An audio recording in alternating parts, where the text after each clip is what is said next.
This is The Listening Tube. Hello. Thank you for putting your ear to the Listening Tube. I'm your host, Bob Woodley.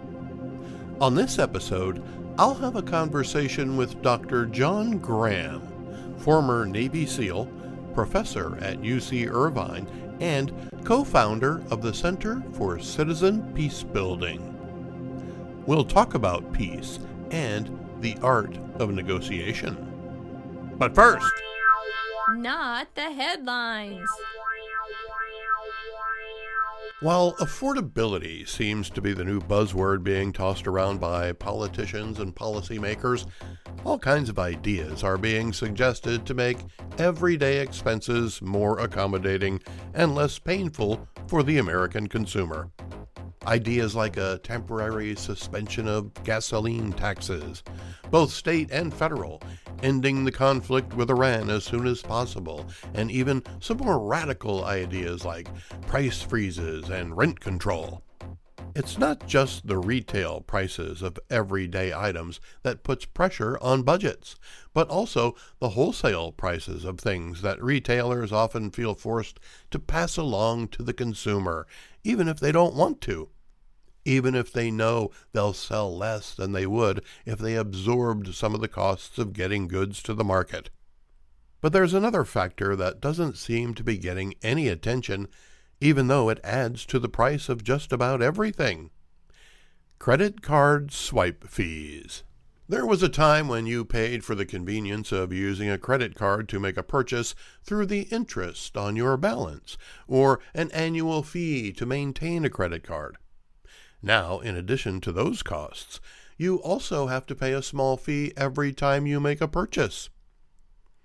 Not everywhere, as large retailers either absorb the cost themselves or work it into the price in another way. For smaller establishments like restaurants and other retailers, as well as service companies, the fee is tacked on to the bill, usually about 3% of the purchase. That can add up over time with many small purchases, or rather quickly with a large purchase.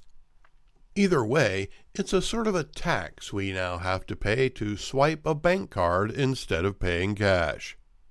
Even if it isn't a credit card. Yes, you also get charged for using your own money, but with a debit card. Now you might be thinking, but Bob, it can't add up to that much, can it? Well, does $198,250,000,000 a year sound like a lot? Because that's what banks took out of our pockets in 2025 through swipe fees at the cash register. And it was $187.2 billion the year before that. So an $11 billion increase from one year to the next, all nickeled and dimed from the American public.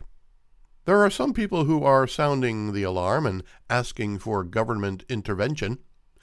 A publication called Hardware Building Supply Dealer quotes a man who's a member of both the Merchants Payments Coalition and the National Association of Convenience Stores as saying, "It's time for Congress to make America affordable again by ending the swipe fee ripoff." His name is Doug Cantor, who adds, "Swipe fees set a new record by taking more of our money every year, and the impact on American families and small businesses is devastating." The average swipe fee for Visa and MasterCard purchases is 2.36%. Most merchants that add a swipe fee to your check want 3% to cover their cost of the transaction, so they almost always overcharge for the fee. Congress has been looking at the issue for at least a couple years. A report on Congress.gov from 2024 explains the entire credit card ecosystem and how the fees are created by the banks and the credit card networks in conjunction with merchants. But it's only a summary of the cycle of a credit card transaction and doesn't offer any ideas for relief. There have been slightly different rules for debit card transactions since 2010, and a bill called the Credit Card Competition Act is being talked about in Congress. The bill calls for slapping Visa and MasterCard on the wrist by making banks with more than $100 billion in assets enable credit card purchases to be processed over unaffiliated networks, thus increasing competition for swipe fee rates. It's estimated it would save a measly $17 billion a year from the highway robbery that's going on. $17 billion out of almost $200 billion. That's money we're being charged just to make a purchase with a credit card. Not the price of the item, not the sales tax, if you have one, not the interest on the credit card when the bill comes due, but just the privilege of using the card in the first place. If you want more affordability, you have the power to keep a lot of the money you earn simply by using cash instead of a credit card when you make a purchase, dine out, or just grab something at the convenience store. Sincerely, the Listening Tube. A recent debate among the candidates for governor of California was called off for a very surprising reason that made me ask, Who's the racist here? As it turns out, the debate among 6 candidates, 4 Democrats and 2 Republicans, was called off because all of the candidates are Caucasian. Bob didn't believe it. Yes, you heard that correctly. The debate, which was to be held at the University of Southern California in Los Angeles, was canceled because it wasn't diverse enough. 4 candidates who weren't invited to the debate were all non-Caucasian. The invitees got on the list by the results of a formula that determines which candidates have a realistic chance of winning. The formula is a product of a USC professor. The 4 candidates who weren't invited to the debate claimed racism. They called for the other candidates to boycott the debate. None said they would. But outrage and demands of minority groups and the candidates themselves to include any Thomas, Ricardo, and Harry who filed to run be allowed on the stage. USC didn't think that was such a good idea. Plus, they had to stick up with the professor whose formula they used to determine who to invite.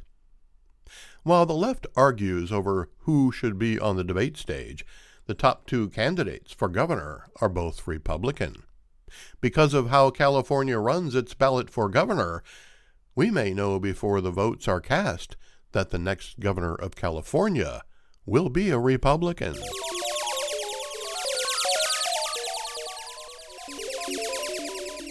Let's go back through the Listening Tube for This Week in History. This week in 1966, the Soviet Union launches Luna 10, which later becomes the first space probe to enter orbit around the moon. Just over 3 years later, American astronauts would walk on the surface of the moon and return home again. Then we drove dune buggies on the moon 3 times, each time leaving the dune buggy behind. Americans have even golfed on the moon.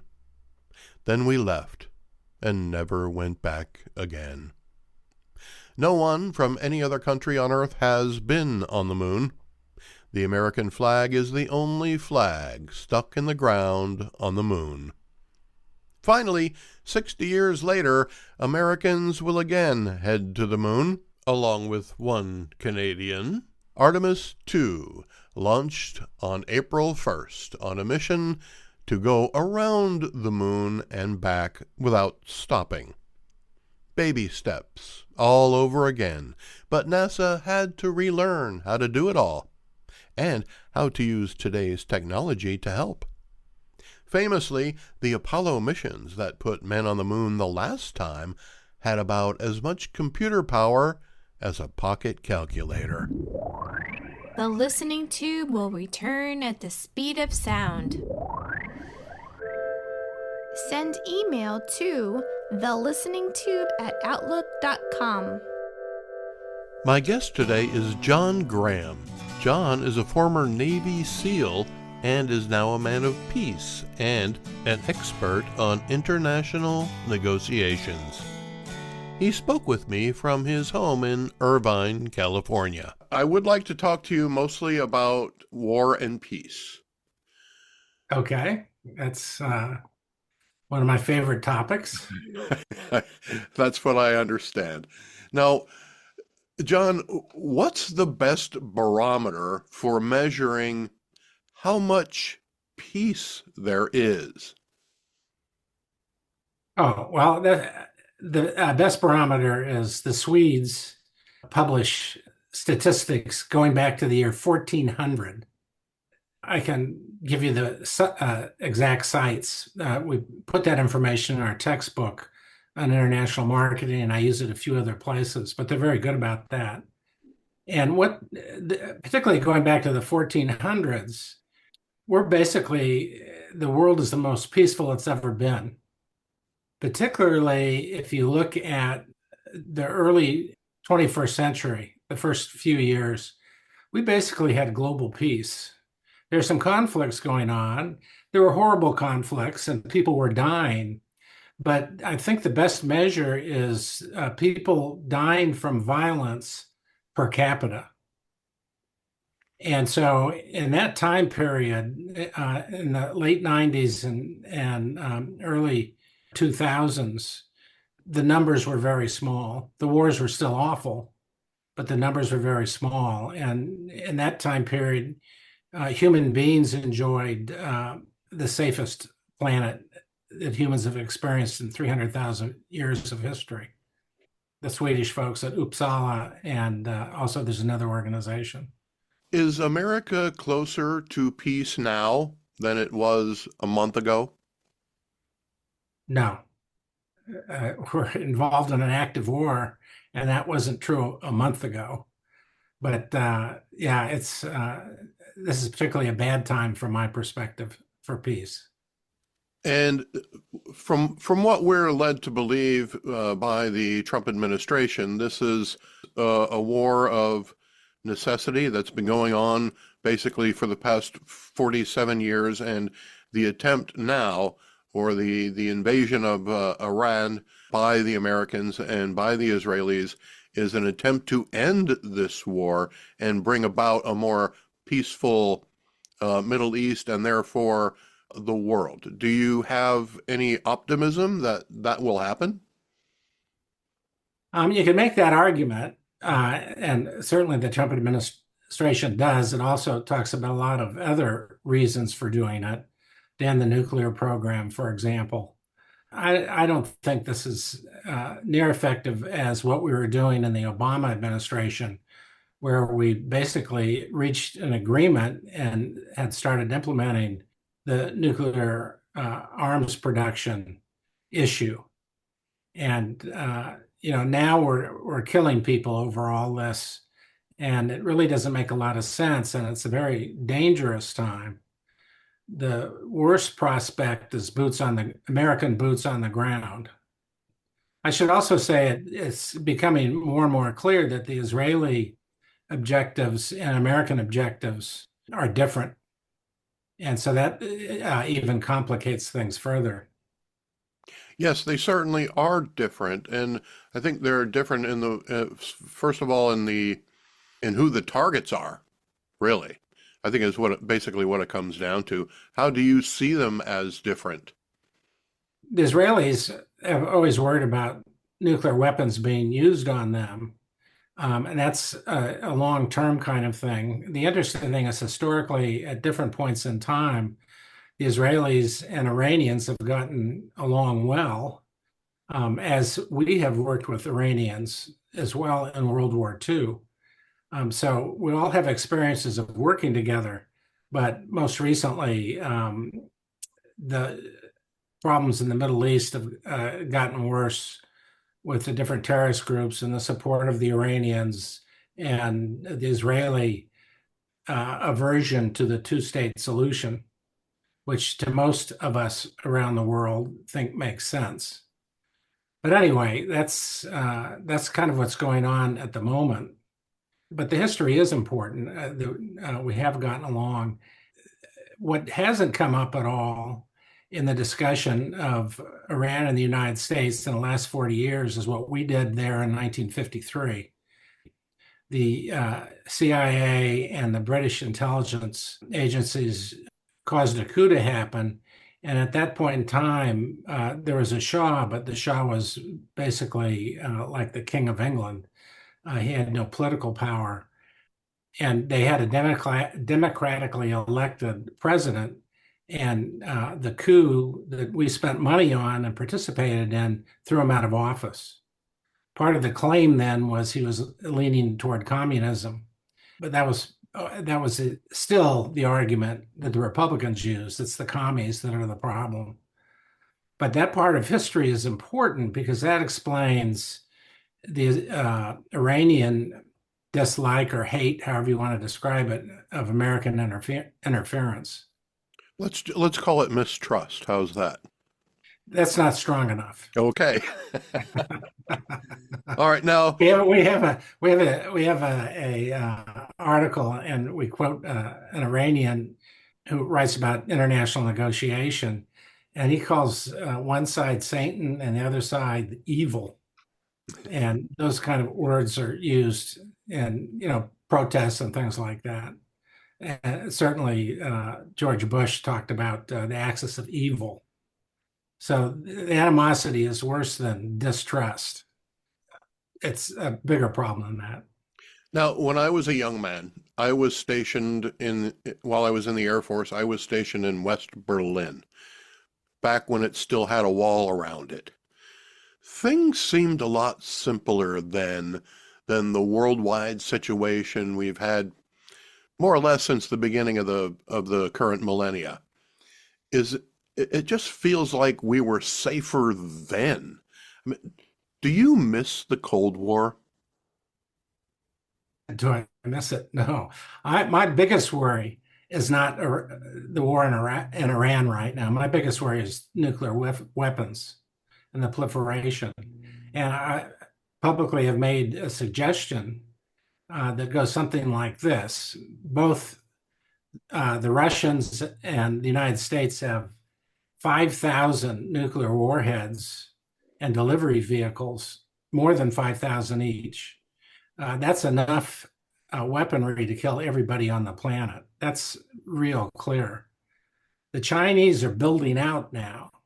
Now, I can't remember the exact numbers they have, but the Chinese manufacturing capability is tremendous for building nuclear weapons and reaching parity with the United States. I don't know what the estimates are, but 10 years seems about right. And there's another way to reach parity among the three main nuclear powers. That's China saying to both Russia and the United States, we'll slow down our production of nuclear weapons if you people begin dismantling the pieces of junk you still have. In both Russia and the United States, the weaponry is old and needs to be refreshed, if that's the right word to use. And it's an interesting argument. It's not in China's interest to add another 5,000 nuclear weapons, but they're trying to get to parity. So I think there's a real opportunity here to start talking about eliminating nuclear weapons or at least reducing them dramatically. And if you go to inventive negotiation and click on paths to peace, one of the things we've done is, for example, we've picked 16 different conundrums worldwide. Iran and the United States is one of them. But one of the things we look at is nuclear disarmament. And we ask AI to make suggestions for solutions and ideas that might lead to solutions. AI isn't very good, makes a lot of mistakes, but it's very good at putting ideas on the table and doing that dispassionately. In all cases, we asked AI to take a look at the cultural, the economic, the political circumstances and make suggestions. So we hope that's very useful for building peace. And that's what we're trying to do at the website through inventive negotiation. Is China the new threat now that Russia seems to be busy with Ukraine and Iran is seemingly been neutralized for a while? Well, if you go back to the year 2000, the Republicans' intention was to develop an issue that they could use against the Gore campaign. They had video of Gore at a Buddhist temple in Orange County, and that's close enough to China. So one of the elements of their platform was Chinese espionage. We have to stop it. Now, after the Cold War, which you have wonderful experience or horrible experience in Berlin, after that ended, we had this great peace for a while.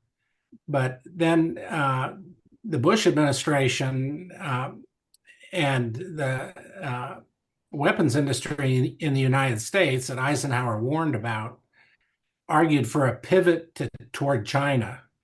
They needed a big enemy to justify all the military spending. And so the whole military approach was pivoting toward China. Now, the big problem with that, we were preoccupied with spying on the Chinese as they were spying on us. We were using airplanes along their coast while you were in the Air Force. So these were Navy airplanes, P-3s, I think. Mm-hmm. And one of them touched a Chinese jet. The Chinese jet crashed. The pilot was killed.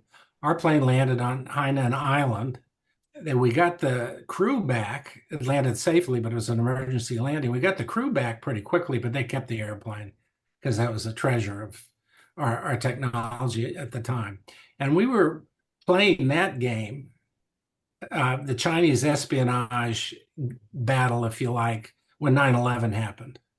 And I think the Bush administration was irresponsibly distracted because they had good information about the possibility of something coming from the Middle East, but they weren't paying enough attention. So this distraction of China has been a long-term thing. I've always advocated. I have a book called China Now, and it's about China as an opportunity. I wrote it in 2008 with a colleague. And at that point in time, China and the United States were getting along pretty well, except for things like the Cox Report. Then Peter Navarro's book came out, which said China's getting ready to attack. And unfortunately, the Trump people picked that up and have had fun talking about it the whole time. Peter Navarro's a colleague of mine at UC Irvine at the business school. And we used to argue about a bunch of things, but I told him our books came out at the same time. And I told him, Peter, this is great. We completely disagree. We can do seminars together. You're saying China's a threat. I'm saying China's an opportunity. And if we do things together and argue about it, we'll sell a lot of books. And he said, no, I'm not doing that, because he really didn't know much about China. Anyway, that's where we have, this pivot to China, and they're still being called commies. It is true that they use communism. They are led by the Communist Party. But if you've been to Shanghai or Beijing, it's free enterprise is real important in China. So this communism claim is kind of outmoded. There's been a lot of talk recently from the Trump administration about talks between the United States and Iran. What kind of diplomacy do you think is happening in the background right now? Are you talking about just between those two, or are you talking about other folks? For now, yes, just between the United States and Iran, but I will follow up. Okay, so my main area of research for the last 40 years has been international negotiations. We've studied how people negotiate in 22 different cultures and countries, and we compare them. And two of the cultures or countries that we studied are the United States and Iran. And for some important reasons, we don't get along by nature. And let me describe those reasons real quickly. What we find is the Iranians are interested in building relationships. Americans are interested, to use Donald Trump's words, in making deals. That's a different goal. We advise the best American negotiators are interested in relationships. The other quirky thing about if you've got an American sitting with someone from Iran and they're negotiating, the American negotiation style is one person talks at a time and the other person listens. In Iran, the conversational style is both people are talking at the same time, interrupting each other a lot. That makes Americans angry very quickly. We teach our kids, don't interrupt, don't interrupt. And in many countries around the world, but Iran's interruptions are just part of the conversational style. So we have trouble just getting along for those very brief reasons, let alone this history of the 1953 coup combined with their holding of our hostages, hostages in the American embassy. What's going on in the background? It's completely unclear to me. What is clear to me is the Iranians are going to keep up with the violence. And I base that on how they handled the Iran-Iraq war in the 1980s. Saddam Hussein thought if he bombed the hell out of the military forces of Iran, particularly around Tehran, he'd be able to take over the country, and particularly the oil fields in the south, in a couple of weeks. That war lasted 8 years and killed 1 million people. And that was the last time that there were foreign boots in Iran. So, dear God, I hope that Trump has enough brains to look at that history and not take that literal step with American boots on the ground, because the defense will be relentless, human wave, ugly, and it'll take a long time. I think a lot of Americans. I think a lot of Americans also draw that line at boots on the ground. Yeah, I'm quite happy about that. They may be talking about that, but I don't think the Trump administration has the diplomatic horsepower to start taking steps towards building a positive relationship with Iran. There's all kinds of reasons to collaborate, but I don't see that that's going to happen in the short run. I can't tell you where it's going to go. Are other countries bidding for Iran's mineral rights and energy infrastructure right now? Well, Iran supplies a lot of oil to both China and India and other countries, and they have the capacity to supply a lot more. Their capacity has really been cut dramatically. Back in the 70s, when the Shah was in power, we got along great with the Shah. They, at that point in time, had the fifth biggest army in the world and some of the best weapons, because we supplied weapons, they supplied us oil. Now we don't need the oil anymore, which is a better situation to be in. Yeah, they would be supplying oil to a lot of different places. Hopefully, if I go back to the US and China, what we should be collaborating on is the Chinese should be selling us solar power cells very cheaply. And yes, that doesn't mean manufacturing jobs in the United States. Those have kind of left about 20 years ago. But what that does mean is there'd be the services associated with putting solar cells on every roof in the country. I don't know how that would work during the winter in Pennsylvania, but out here in California, I don't pay an electric bill anymore. We've got solar powers. In fact, the electric company owes me $1,800.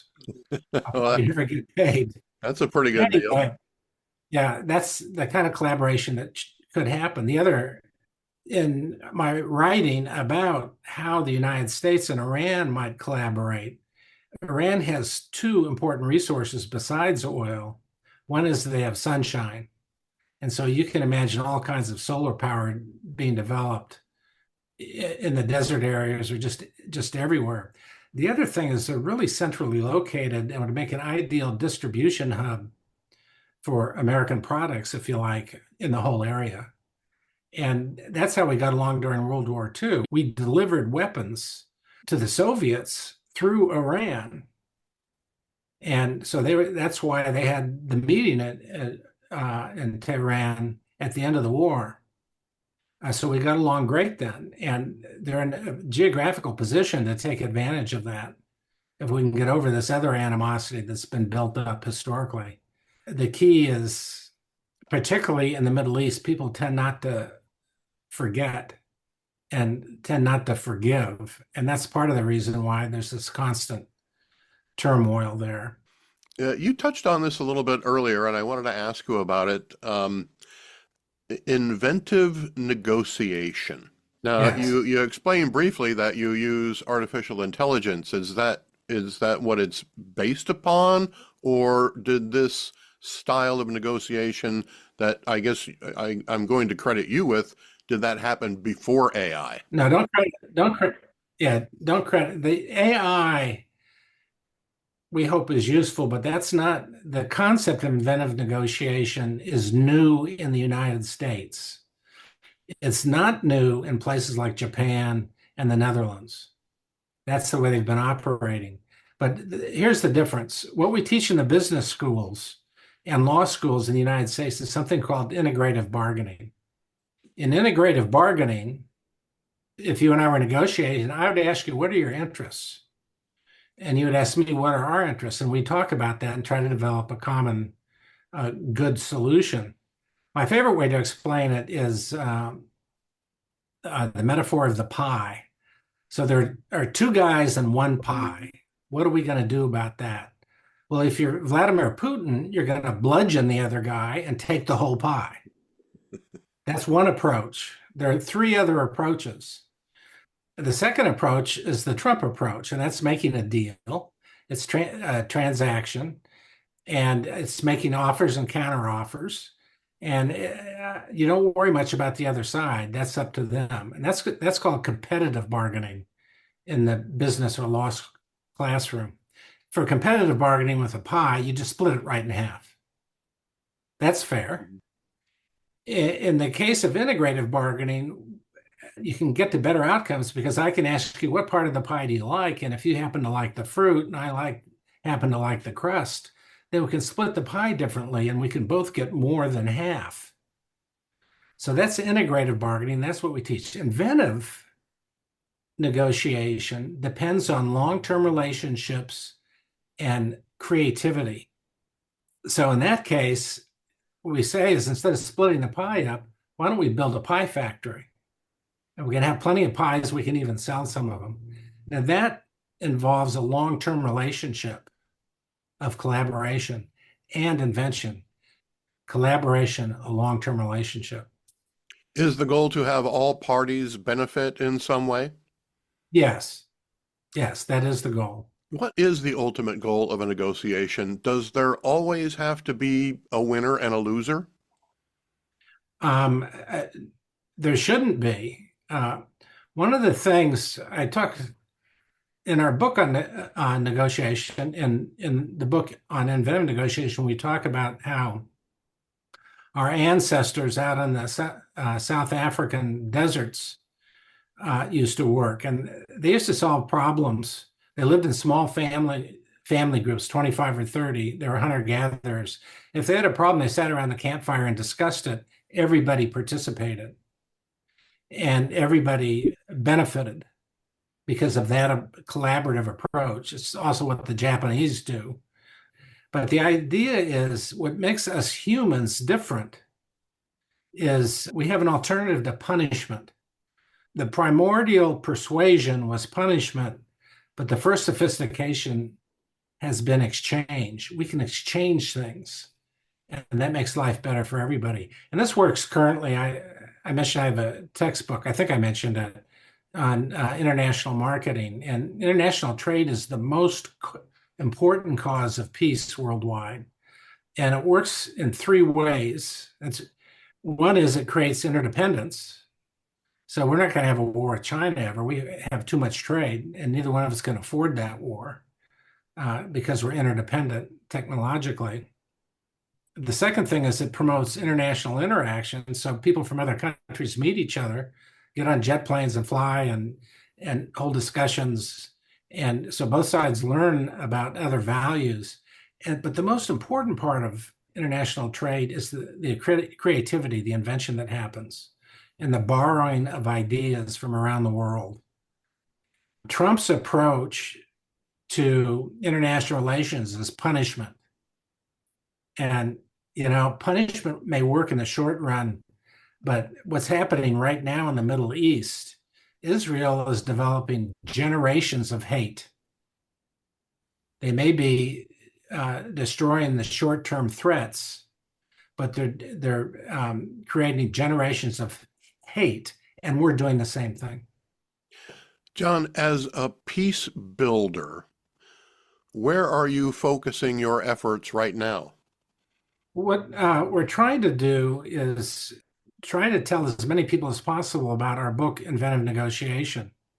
And one of the ways we're doing that is it's for free. If you go to the website, you can download it for free. You can buy it at Amazon, but you can download it for free. Anybody in the world can do that. And we've already translated it, and it's now available in 9 languages. So far, the 2 countries where it's the biggest seller are China and Russia. When I say seller, the downloads in both countries are greater than 5,000. And we've really just started this effort. But we hope to take this approach. If we can get Iranians and Americans to think that way, then the outcomes will be very different. And we think it's appropriate. It's what our ancestors used to do. It's what the Japanese have always done. So that's what we're trying. That's the main effort. I also, some of my other books, I have a book trying to teach peace in a historical novel. And in that book, the main character is a woman, and her brother, her husband, and her son all go off to war, 3 different wars. And it runs from 1938 to 1972. And it goes into a lot of detail. What I'm proud about that book is one of the quotes in the book, which I posted on Instagram, is about one of the characters refusing to obey an illegal order. And I don't know, I'm sure in the Air Force, they taught you about disobeying illegal orders. They did in the Navy. Sure. When I was in service in the 70s. And so we have taken some dialogue out of that where the character disobeys an illegal order and is willing to face a court-martial because of it. We posted that on Instagram, and so far this year, it's received 3.9 million views. So we hope that kind of thing is making a difference. And that comes right out of our book, Charlotte's War. The abridged edition is called The Hidden Front Line. Part of the argument is, for a young man to go off to war, join the military, it makes a difference if you're married and have kids. And when you were in the military, I don't know if you were married and had kids, but when I was drafted in 1970, I did. And that gave me a lot different view of things from my cohorts and the SEAL teams. Is there anywhere in the world right now where you're kind of just keeping your eye on in anticipation of some type of flare-up where your peace building efforts might be needed? That's a good question. What I'm afraid of is that we end up with violence over Taiwan, which there's no reason. China's interested, of course. I had a bit of an argument with a Chinese scholar a couple of weeks ago about it. We don't understand what it's like to have 2,500 years of history But I'm really afraid of that one, that it'll go to violence. Just recently, there's been talk now about the two sides are talking in new ways. And so I hope that gets settled, because if you think the Hormuz Strait is going to be a problem, if Taiwan blows up, that's going to change the economy as well. Right. In a bad way. Well, John, thank you very much for spending some time with me in the listening tube today. I really do appreciate it, and I have enjoyed the conversation thoroughly. I hope you have as well. Me too. I was talking a lot, but Bob, I appreciate your interest in the topic. John Graham has written many books, nonfiction as well as a history-based novel. You can learn more about John at grahamsbooks.com. Thanks to John for sharing his insight with you and me in the listening tube.